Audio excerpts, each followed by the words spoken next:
Good morning friend. मी प्राध्यापक doctor S G Rakshase, Gopalkrishna Gokhale college, Kolhapur. आज आपण या ठिकाणी BA भाग 2 सेमेस्टर 3 राज्यशास्त्र पेपर क्रमांक 4 भारतीय राजकीय विचार यामधील कौटिल्य आणि या कौटिल्याच्या अनुषंगानं उपविभाग राजा आणि त्याचे प्रशासन, मंत्रिमंडळ आणि मंत्रिपरिषद यावर भाष्य करणार आहोत. मित्र हो, प्राचीन भारतात राज्यशाही ही शासन पद्धती स्वीकारलेली होती. राजाचे नियंत्रण होते आणि धर्म आणि वर्ण व्यवस्थेवर आधारलेल्या भारतीय समाजामध्ये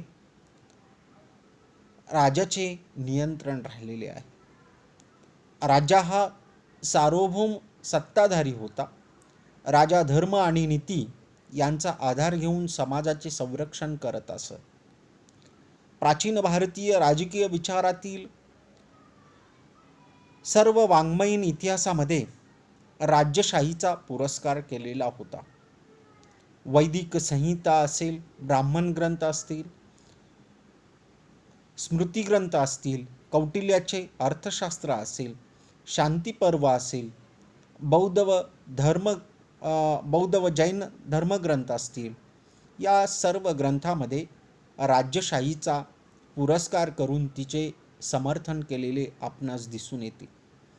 या विविध ग्रंथामध्ये राजा, राजपद, युवराज, राजाची कर्तव्य, मंत्री, अमात्य आणि मंत्रिमंडळ, निर्मिती, प्रशासन व्यवस्था, हेर व्यवस्था, न्यायदान व्यवस्था इत्यादीचं विवेचन करण्यात आलेलं आहे.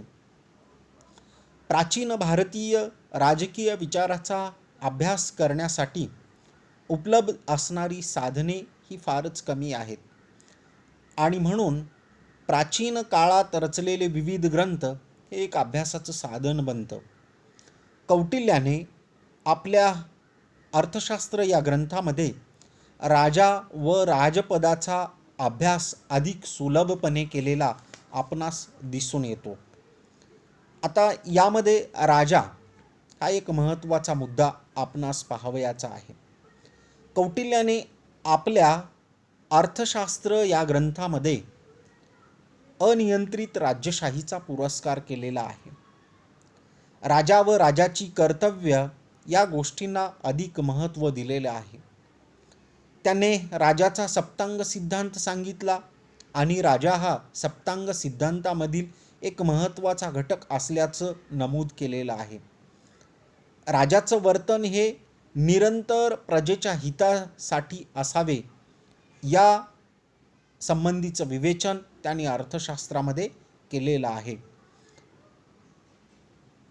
अर्थशास्त्राच्या अध्याय 12 मध्ये राजाचे कर्तव्य समजून सांगताना त्यांनी पुढील वचन प्रस्तुत केलेलं आहे.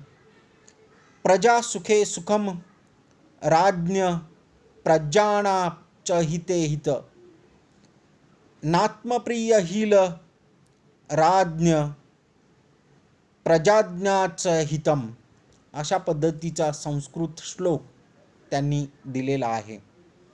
राजाने स्वतःचं व्यक्तिमत्व प्रजाजनासाठी इतकं संलग्न केलं पाहिजे की प्रजेचे सुख तेच आपले सुख व प्रजेचे दुःख हेच आपले दुःख असं प्रजेला वाटलं पाहिजे. ही उच्च भावना राज्यकारभार करताना असली पाहिजे असं मत मांडलेलं आहे.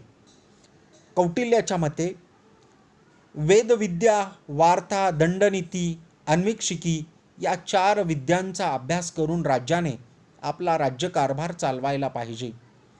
आज्ञाधारकता, अभ्यास, गुणग्राहकता, धारणशक्ती, विवेक, तर्कशक्ती आणि तत्व जाणणारी तैलबुद्धी इत्यादी गुणाच्या आधारे त्याला 4 विद्यांचा अभ्यास पूर्ण करता येईल असं मत कौटिल्यानं मांडलेलं आहे. इंद्रिय यज यापासून विद्या व विनय हे प्राप्त होतात. म्हणून काम, क्रोध, लोभ, मान, मद, हर्ष या 6 शत्रूंचा राजाने त्याग करायला पाहिजे. राजाने आत्मसंयमन करून कामक्रोधादी षड्रिपूच्या स्वाधीन न होता स्वकुलाचे व राष्ट्राचे रक्षण करणे महत्त्वाचे आहे. कौटिल्याच्या मते राजा हा आदर्श असायला पाहिजे. राजाच्या अंगी सत्यप्रियता, चारित्र्य, नैतिकता, धार्मिकता, शौर्य, तत्परता, कार्यकुशलता या विविध अंगांचा समावेश असणं फार महत्त्वाचं आहे. राजा दुसरीकडे एकवचनी, व्यसनमुक्त, तीव्र स्मरणशक्ती असणारा असा राजा राज्याचे संरक्षण करण्यास समर्थ ठरतो. उच्चकुलीन, शूर, बुद्धिसंपन्न, उदार, दूरदृष्टी असणारा उत्साही असाच राजा प्रजेचे संरक्षण करू शकतो. राजाने स्त्री, जुगार, परद्रव्य, मदिरा या अनेक व्यसनापासून अलिप्त राहायला पाहिजे. राजाने नैतिक वर्तन जेवढे शुद्ध ठेवेल व उच्च प्रतीचे जेवढे ठेवेल तेवढ्या प्रमाणात प्रजेचे वर्तन नैतिक बनू शकते. कारण राजाचेच अनुकरण ही प्रजा करत असते हे आपणास माहीत आहे. त्याचबरोबर राजा हा उद्योगी, कर्तव्यतत्पर आणि प्रजाहित उद्योगी असायला पाहिजे. यथा राजा तथा प्रजा असं आपणास माहीत आहे. जर राजा आळसी, व्यसनी, लोभी असेल तर त्याचा कार्यनाश होतो. राजा हा कालाचे कारण म्हणजे नवीन परिस्थिती उत्पन्न करणारा आहे. त्याचा आचार जसा असेल त्याप्रमाणे चांगली किंवा वाईट परिस्थिती उत्पन्न होईल. म्हणून राजाने स्वधर्म पालनाची काळजी करणे अत्यंत आवश्यक आहे. राजाच्या अनुषंगानं राजाची दिनचर्यासुद्धा कौटिल्यानं सांगितलेली आहे आणि ती दिनचर्या पहिल्या अधिकरणाच्या 19व्या अध्यायामध्ये सांगितलेली आहे. बालपणापासून राजपुत्राचे संगोपन, शिक्षण जबाबदारीने पार पाडले असता हा एक आदर्श राजा निर्माण होऊ शकतो, अशा पद्धतीचं त्यांनी मत मांडलेलं आहे.